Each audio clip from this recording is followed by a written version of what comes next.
Welcome to our September 2025 top games and vlog in October 2025. Probably not until the end of October because we didn't record until the end of October. Yes, but we cover some interesting things that happen in October, Yes. which aren't Essen. So there'll be a whole extra video for Essen after Essen. But yes, this is September and a little bit of October. And hello, it's Tarrant. And Stella here from Meeple University. We've got a few things we want to discuss today beside our usual top games of 2025. Such as we got a big games night out, which is a big gaming event in Australia before PAX Australia. And of course, we're going to talk about PAX Australia. Which is another big gaming event in Australia. Correct. And we're going to talk about lit RPG authors. We're going to talk about the dress that I'm wearing. And also giveaway. Yes, in this vlog, we're going to have giveaway. So we have two options. You can pick one of two games if you win the giveaway. But first, let's look at some newly arrived games. The first 4 games arrived from Pandasaurus Games, and they are these little games. So, Paper World, Kado. This is interesting. It's called Kado, and then it's just like a gift in Indonesia, where I originally came from. Kado means present. So, maybe it's an Indonesian designer. Who knows? Maybe it is just getting it from. Maybe it's another language. It's also Kado. Who knows? Yes, then we also have Beasts. This one is called Beasts. You can see on the side of the box there. There we go. And Tricky Kids. It's also here, Tarrant. But, yeah. So it is. You have to like it was out of the flash life for me, yes. Flash it correctly. Yes. And Tricky Kids. Beasts and Tricky Kids. So yes. Those are new small box games from Pandasaurus. So if you actually watch our last 2 vlogs, we're going to start. We started doing this, showing the games that newly arrived, and then this is Bohemians. This is going to be one of the Essen release games. Yes. And still in strength ranks. Still in strength wrap because we haven't actually had a chance to play it. Yes, this is from Portal. And Amber Heart has arrived. This is actually in one of our anticipated Essen Spiel 2025 games. Yes. It kind of like arrived recently and we haven't had a chance to play it yet. Yep. I want to, but I do need sleep as well, unfortunately. Sleep and Essen, but yes, this is from Mind Clash Play. And we have the new Arnak, Lost Runes of Arnak expansion, Twisted Paths. Twisted Paths, you can see here. So this is expansion number 3 for the Lost Runes of Arnak. Been a very successful one for Czech Games over the past few years since it came out in, I believe, 2020. Yeah, and then now the last 2 that we're going to show is also going to be a giveaway. So we're going to have giveaway. So these 2 are from Hobby World. Yes. One is Paradox Island. The other one is Tundra. Yes. So this is a Euro game. This is a puzzle deduction game. And one of these can be yours. So the giveaway is for USA, Canada, Singapore, India, and Europe. I'm sorry, Australia. This is not my options, but you know, if you will live in one of those, if you have those countries' address, and you can enter. How do we enter, Tarrant? Yes, in the comments, please let us know what was your favourite new-to-you game that you played in September. In September. Oh, roughly September, give and take. Yes. We want to know your highlights of the month as well. So please write in the comments. Yes. Then we will have a month until next vlog, roughly, to draw a winner. And we just do it randomly from your comments, and then we will let you know if you win in the comments, and you can contact us, and we organize these games to be sent straight away from Hobby World. Yes, with thanks to Hobby World. International. Is that here Hobby World International? Hobby World.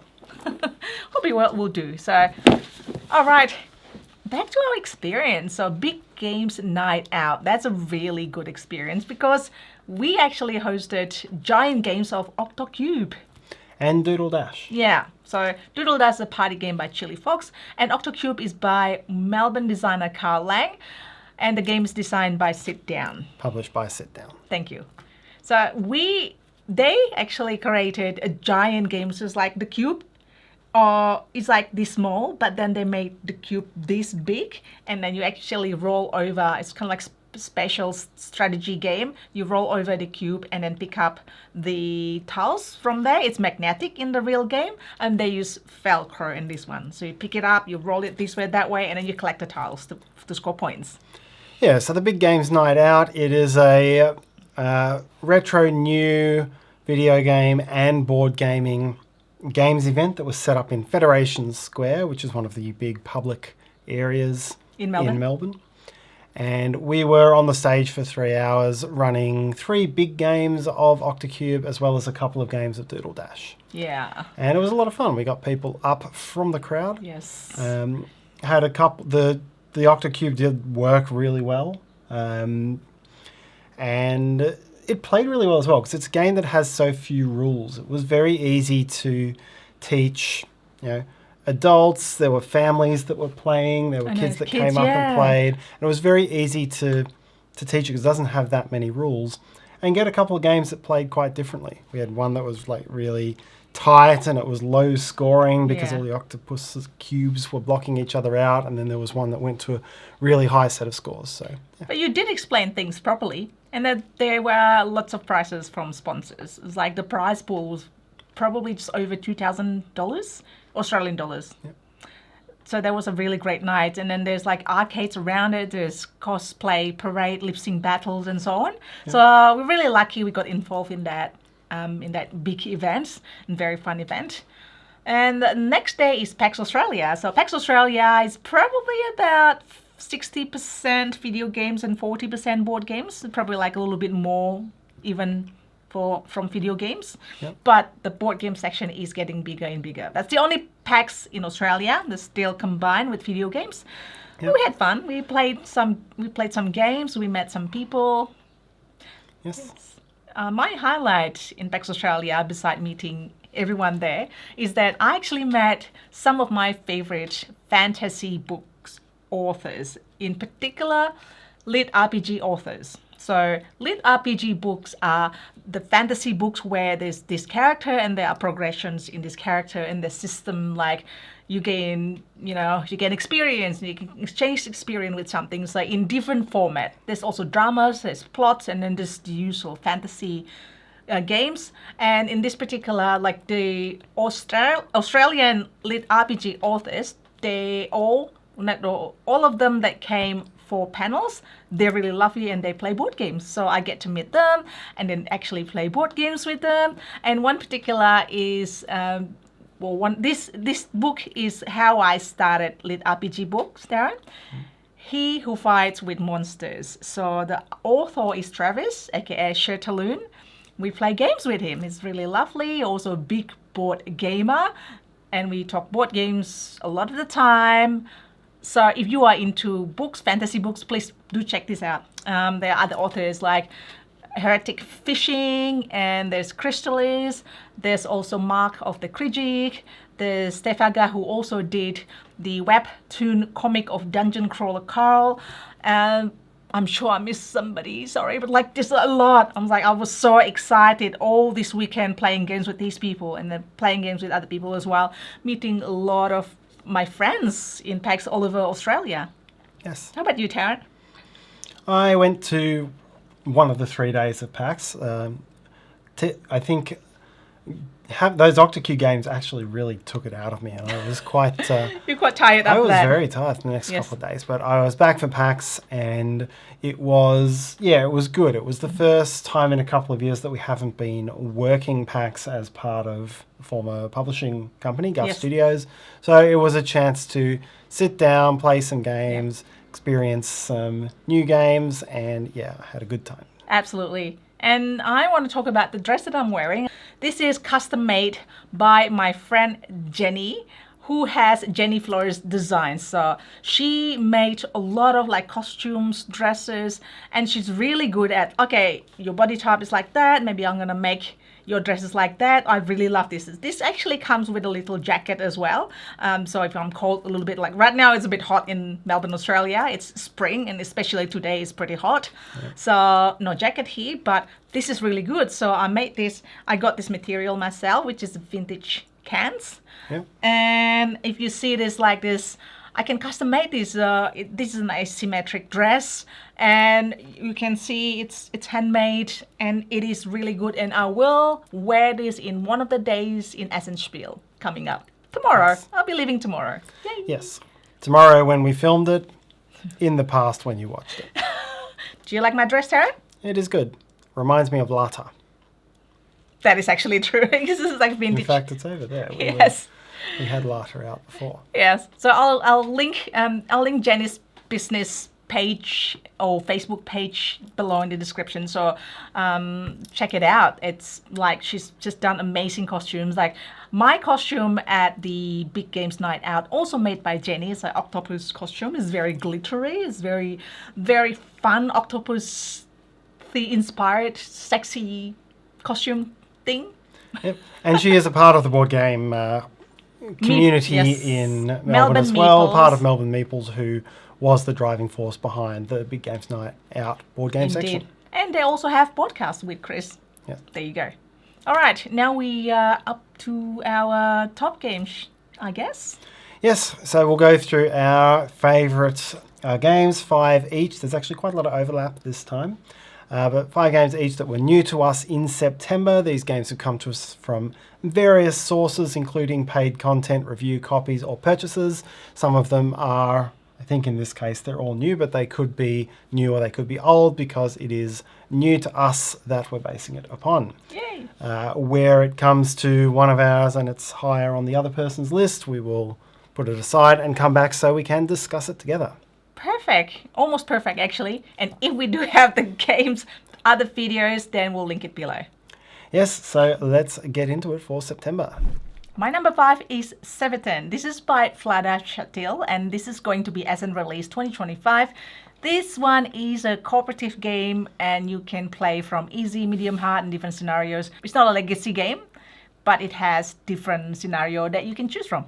Yeah, very much in a Vlada Fatil kind of way. There's usually a basic set of rules and then an advanced set of rules. And in this case, there's also a tutorial for each of those sets of rules, and you can tack a final boss onto it. So there's lots of different ways of playing. Yeah, you can have Bubble, which is a dog character, which is cute. So essentially, it has got that pandemic feeling where you move around the board, you need to collect some missions in the game. What it actually differs. I mean, what I like about it is, one of the things that I like about it is that the multi-use card, you just that tough decision where you can use it for moving or for finishing the quests. And the maintenance in between turns, you know how pandemics and those other games usually have that in between turns. This one is quite simple, which makes things a lot easier to know exactly what's going on. It's simple, but then it's manipulatable as well. And particularly as you get to the more difficult challenges, that's where the game comes into play. You've got to figure out what is there's the enemy groups. You can, when you hoodwink them and outwit them, you get to move them to other locations, and that's how you influence their positions on the board. Yes. And that is an important part, particularly of the more difficult challenges. Absolutely. So I enjoy this game with cooperative, and yeah, if you like pandemic style, you're probably going to like this one as well. Yep. And this is based on an old Czech IP, the Rapid Arrows graphic novel series. Yes. So maybe not that well known in the English-speaking world, but a very well-known Czech comic. And we have Tarrant's How to Play video for Seveton as well, so do check that out if you are interested. My number 5 will be coming up later for Stella, so I won't discuss it yet, but it is this prototype game Calypso. called Calypso. By Inside Up Games. My number 4 game, also number 4 for Tarrant, is Garage Rock. This is an upcoming game to Kickstarter. I think today they're gonna go to Kickstarter in a few days' time. So this is a worker placement. It's very thematic, rock and roll band or teenage garage band, basically. Yeah, I guess there've been a few games in this kind of theme in the worker placement space that have come out in recent time. Rock Hard 1977 is a very well known one.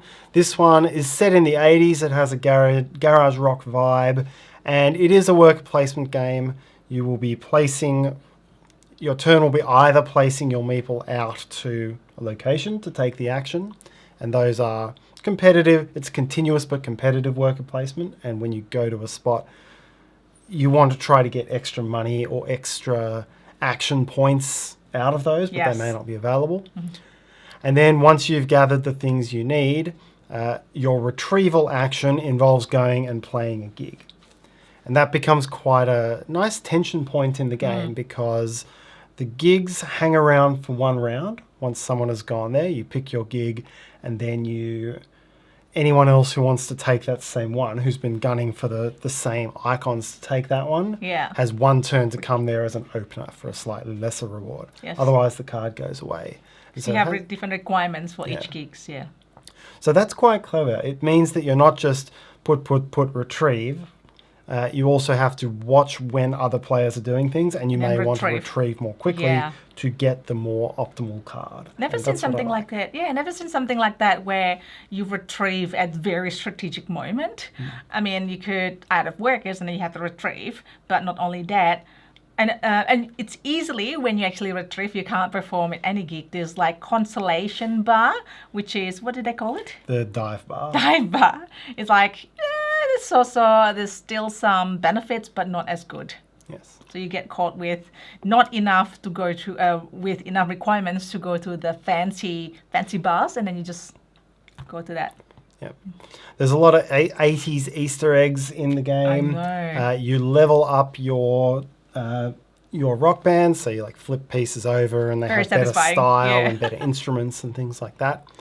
There is a randomizing dice tower in the game, so there's a number of things in the game that are going to happen based on a random die drop, which is not for everyone, but it works quite well in the theme of this game, and you have to manage around what comes out from that. So very full of theme. It is very fun, and then it's very cute. And then the end of the game, it's like a grand battle where you collect all these things, all the things that you've collected.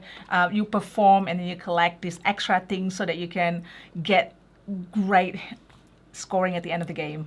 Yes. Number 3 for me, which was number 5 for Tarrant, is Calypso. This is a tile laying game that plays cooperative and competitive well. Yeah, it has quite a different...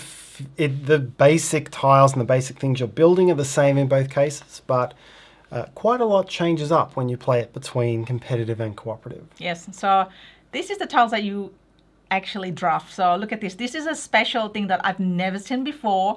I think they're quite proud of it, and so they should. Yes. This is like a grippy material, so you actually draft this and then you pass it on to the next player, and you just choose it and then you put it on your board. It's also kind of like grippy things. There you go. So that. Jolly Jamboree. Hurrah. Oh, what's going on here? It doesn't even fall. Doesn't even come off. Oh. Very good. Well, grippy indeed. Grippy like a spider. Yes. Well. Yeah. It's got spider web all over it. It is. I don't know. But anyways, this is like this is a tile placement where you actually put it there, and then you collect 3 set of icons, 3 same colors or logo, and then you build a building, and this building will do other things for you, score points. A different way of scoring points, basically. Yeah. Once you get through the drafting and placement, it is mostly another twist on tile placement, because most tile placements are a new twist on tile placement. But as you mentioned here, what you're trying to do is get 2x2 blocks that are at least 3 of the same color or same building resource, and that lets you put one of 2 building choices, which then gives you combos or bonuses or things like that. Yes. You can also go fishing, you can build boats, throw fishing nets out, you can rescue survivors, you can try to encircle as you're because you're building a flotilla in a post-apocalyptic kind of world, as you can see here. When you encircle an area with everything you've placed, you also get to take all the fish and survivors out of that area. So in addition to building up the best buildings, some of that works quite well. And then there's objectives that you're chasing, and you give each other objectives. Yes. That's quite a nice little twist. That's so each round you choose an objective card and you actually pass it on to the other player, and they get some benefits when they achieve it, or some sort of penalties if they don't achieve it. Yeah. And it's a small thing, but it's quite a clever little addition that stops players from just specializing and going off their own way. Yeah. You can basically look at what is my opponent weakest at, and give them the objective and force them to either take a penalty or divert their strategy a little bit to do that. Yeah. very small thing, but very effective. Yeah, really enjoying that part of the game. Yes.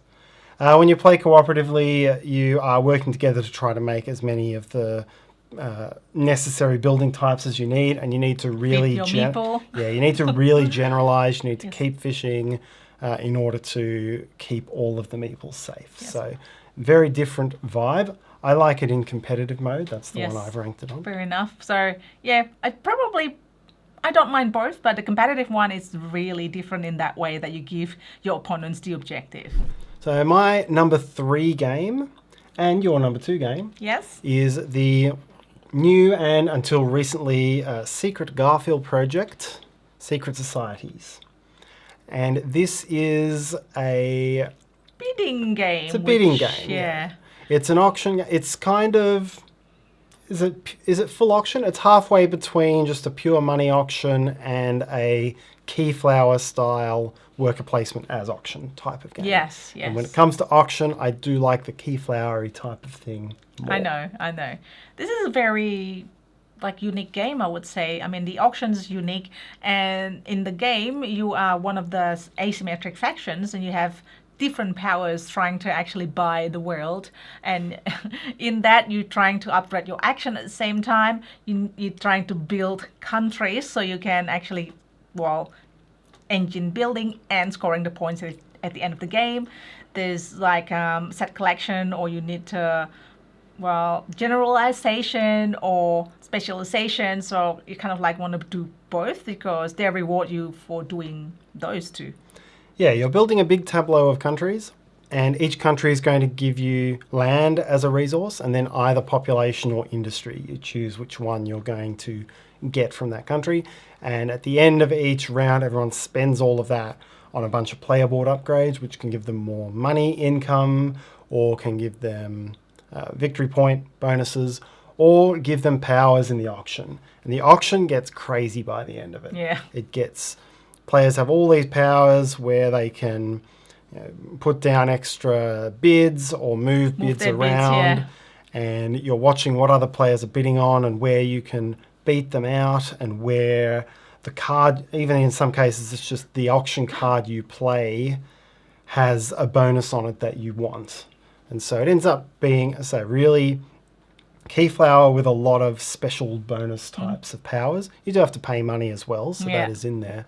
But yeah, it's tricky. Very tactical. Yeah, very tactical. And then I think the expansion has got even more asymmetric powers, which means that you can just play with different ones. It's not as asymmetric as Root, but it does have quite different powers that you can use to mainly manipulate the auction and also how you build an engine and so on. Yeah, I would say it is medium to high on the asymmetry scale, or the game breakingness of the powers that you get as a result of your first your faction, and then whatever you choose on your tech tree to upgrade. Yes, I guess Garfield games need something else that is not of all the directional, of the west, of the north, of the whatever. Now it's a different one. Yeah, right? They've had a few intermediary games. I'm sure they're brewing up something of the east. I'm sure the east, more of the east, right? East is left. How about center? Do we have center? Central. They can come back to the center. that would be a good trick if they did. If their next Kingdom series was central, I would be. Kingdom. I would have a chuckle. Kingdom of the Central Kingdom. Of the Central Valley. Central Hill. Anyway, this game's good. Yeah. My number 2 is Biathlon Blast. Now, this is a racing game, and the easiest way to describe it is that it is a combination between Flamme Rouge and the card play of Gloomhaven. That's pretty much what it is. You're skiing around. So biathlon is cross-country skiing and shooting. You'll be skiing around. You have to come in close or away from other players to try to manage drafting. And in this case, unlike Flamme Rouge, where drafting gives you weaker cards into your deck, in this case, drafting raises your pulse. Drafting makes your pulse. Drafting relaxes your pulse, whereas going into a headwind increases your pulse. And then when you come to do the shooting side of things, which is a die roll, you're weaker because that's the whole point of the biathlon as a whole. Yes. You've got to really bust your gut cross-country skiing, but then be calm enough to shoot with accuracy. It's quite hilarious in the way that, running, and then increase your heart rate, and then you get disadvantage when you actually have to stop and shoot at the end of each round, almost at the end of each round, or each lap, I should say. It's just, like some cards, they are powerful, makes your heart rate go up, and then some others, like there are cards that makes your heart rate goes down, or you can rest. That means they kind of like waste an action. It's still racing, so you have to wait until your heart rate goes down and then shoot and then keep going. But then, it's a race. You have to finish it first. Yeah, the Gloomhaven mechanism is each of your card has 2 halves, and when you play it, you choose what you're going to do, and it's mostly about getting uphill, flat, and downhill movements played out in the right sequence. But then some of the more powerful cards are lost forever, and some of them are picked up again when your hand is empty. Yes. And it's a nice use of that mechanism. It works well. Again, think about playing Flamme Rouge and then putting that sort of card play into it instead of deck building and destruction. Yes. It works really well. And then on top of that, I just kind of like the fact that I think they're Norwegian designers. I would have assumed that from the fact that they thought, hey, this is basically our national sport that no one else is good at. We're going to make a game about this. And I just kind of like that. It's just, it's clearly a passion subject, very regional subject, and they'd be like, we're going to make a game out of this. And I always enjoy that. That's your assumption. What if it's from somebody who's actually from Australia who just researched it, you're in trouble. And has very Norwegian sounding names. Fine. Okay, it's a great game.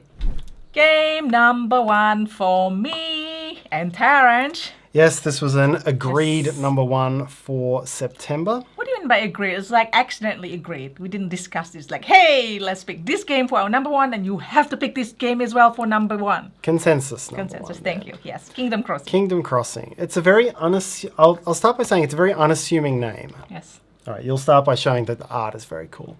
There's an owl chiseling some Yes, marble. and then there's Beaver here. There's Beaver Queen. Very unassuming name. That's correct. It's a cozy game. It's like a cozy game. Kingdom Crossing is like Animal Crossing. Yeah. But what this ultimately is, it is a light to mid Euro game with a very nice mechanism which is based on the 7 Bridges of Königsberg problem. And so you've got the exact layout of the 7 bridges. Thematically, you're trying to build the Queen an 8th bridge because she wants to walk over all the bridges like that old maths puzzle. You are walking over the bridges to go to different actions on the 4 different land masses. And each turn, you pick an action tile that tells you exactly how many steps you have to move. You can't go over the same bridge twice. And then you go and you buy a card at the location where you finish. And these cards are building up a card tableau. So it's ultimately a card tableau type of builder, which there are many of out there. Yes. And cards give you incomes if you specialize and benefits if you generalize. But it links it in with this bridge crossing mechanism over 4 rounds. And each round after 4 turns, you clear all of your previous bridge steps off and you start again. So on your turn, it's quite simple. There are 6 tiles, and you basically just move the tile to indicate that you use that. So you use 4 out of the 6 tiles, and you can either get money or do the main actions on it. And you can upgrade your tiles as well. And that's just like, this is why it's so good. Like, you upgrade your things with your engine building. You collect those things on your tableau to engine build, and there are different things in different ways you engine build, and one of them is by flipping those tiles to more powerful actions. Very satisfying. And how you have to, so if you go around and then 7 times, okay, wait, I know it's not possible. If you are familiar with the mathematical issue, it's not possible to go all 7, but there is this cabbage hot air balloon. So it looks really cute, but you can pay to actually take you to a different part of the island. Yes. I think what I'd say, so I mean, I did maths growing up. I was a pure maths major at uni. So I just love the fact that they've taken the old puzzle and built a game around it and said, hey, if you do this thing that was proven impossible 300 years ago, you get 7 points, not infinity points or instant win. I just love that. And that kind of is the same reason I like Biathlon Blast from a theme standpoint. They're just like, all right, we're going to build it around this. And that's just cool. It's just very cool. But they made a really great game out of this. Yeah. And the things I like, if you take it outside just the crossing of the bridges, there's a lot of timing. There's a lot of interesting timing puzzles here. You have to manage your money, and some cards are cheap and some cards are expensive. And if you need to get a cheap card to get something, you have to decide, is now the time to do that, or is someone going to snatch it from me? This is where all the interaction comes from. Yeah. Because you don't get in each other's way, you get stuff before each other. And so if you really want something, you've got to go and get it or hope no one else takes it. And that's always been the kind of thing I've liked about worker placement. And it stays live until late, because a lot of the best point scoring things can't be gotten until rounds 3 or 4. Yes.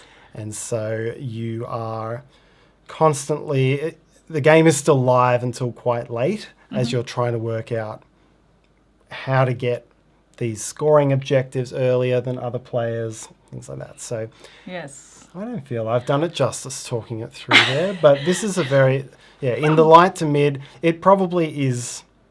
It's lightweight for people who play. It's light Euro for people who play a lot, and mid for someone who would be new to the hobby. Yeah. Very good example of game at that weight. I think it plays well as well, 2, 3, 4 players. It has got, I don't know, you probably like tighter, I assume, 4 players. For me, it doesn't really matter that much. I think there's always stuff around. Yeah, you get a little more tension in whether the card you want is going to be taken at 4 players. I mean, who doesn't like Beaver as your worker that moves around? It's very cute. Now, outside the Beaver, it plays really well. I know nothing about the bridges, but only you know. So like, all right, but I still play. I still enjoy the game. The engine building is very satisfying. It's simple actions and then different things you can do, different things that you need to make sure you do it at the right time, and make sure you have enough money. You can end up with not enough money. You can't do anything. You can't go to a place if you don't have money to buy the cards, for example. It's very fun. That is it. And don't forget the giveaway. Please share us your top games last month. We want to know. Maybe we will play that as well. And we will draw next time. So we'll give you 4 weeks to comments. Let us know when we draw this randomly. And you can choose between those 2 games we mentioned earlier, which is Paradox Island and Tundra. Yes. Thanks to Hobby World. Thanks for watching. See ya. Bye.